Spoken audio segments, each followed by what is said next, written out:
Well, the fragility of the ceasefire between Israel and Hamas has been exposed this week, but there is little consensus over who is to blame. Now, after 2 months, Israel has again escalated its airstrikes and ground operation in Gaza.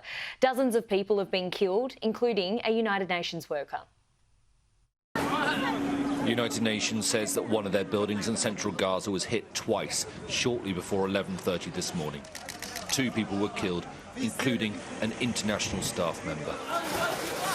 At least 5 other international members of staff were wounded and rushed to hospital. A number of them are reportedly in a critical condition, and at least one needed an amputation.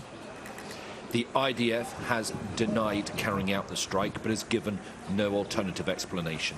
And the United Nations has said that their compound was targeted and claimed it was not an accident.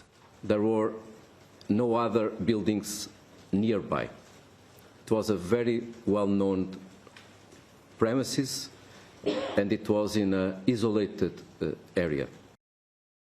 Israel has been hitting Gaza for a second day after it broke the 2-month ceasefire yesterday morning.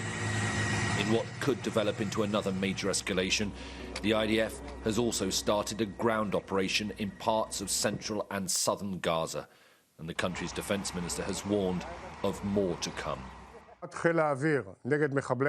The Air Force attack against Hamas terrorists was only the first step.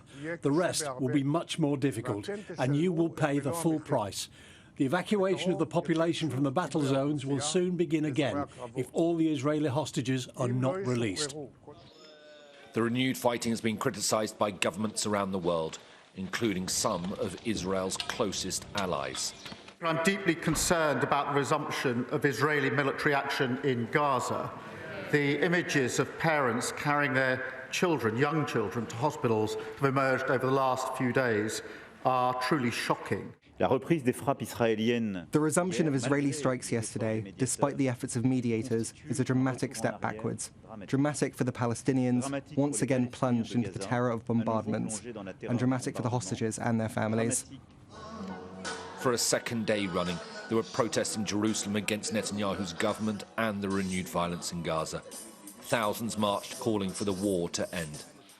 Hamas tonight has said that it is ready for new ceasefire talks, but Netanyahu has said that negotiations will now only happen under fire. Alistair Bunkle, Sky News in Jerusalem.